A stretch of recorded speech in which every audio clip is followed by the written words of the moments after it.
संध्याकाळच्या वेळेला कळवा ते ठाणे रेल्वे स्थानकादरम्यान नाल्यातील कचऱ्याला आग लागून पुन्हा एकदा रेल्वेचा खोळंबा झाल्याची बातमी समोर येते. कल्याणच्या दिशेने जाणाऱ्या ठाणे कळवा मार्गावर नाल्यातील कचऱ्याला आग लागल्याची दुर्घटना घडली आहे, ज्यामुळे धुराचे लोट पसरलेले पाहायला मिळत आहेत. मध्य रेल्वेची वाहतूक पुन्हा एकदा विस्कळीत झाली आहे. कळवा ठाणे दरम्यान रेल्वे मार्गावर धुराचे लोट पसरल्याने दोन्ही बाजूने 20 ते 30 मिनिटं वाहतूक उशिरा झाली.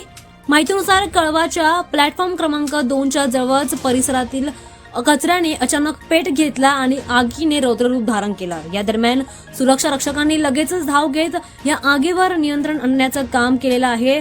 कळवा स्थानकातील प्लॅटफॉर्म क्रमांक 2 वर ही घटना घडली आहे. कचऱ्याने अचानक पेट घेतला आणि बघता बघता ही आग वाढत होती. तेवढ्यातच रेल्वेच्या सुरक्षा रक्षकांनी ही आग आटोक्यात आणण्याचे प्रयत्न केले. सुरक्षा रक्षकांच्या प्रसंग धावण्यामुळे आगीवर नियंत्रण मिळवण्यात आलंय. सुदैवाने या घटनेत कोणतीही जीवितहानी झाली नाहीये. मात्र अचानक ही घटना घडल्यामुळे रेल्वेची लोकल सेवा पुन्हा एकदा विस्कळीत झाली आहे. त्यामुळे कामावरून घरी जाणाऱ्या प्रवाशांना वाहतूक कोंडीचा सामना करावा लागलाय. त्यांच्या ट्रेनमध्ये उशीर झालेला आहे.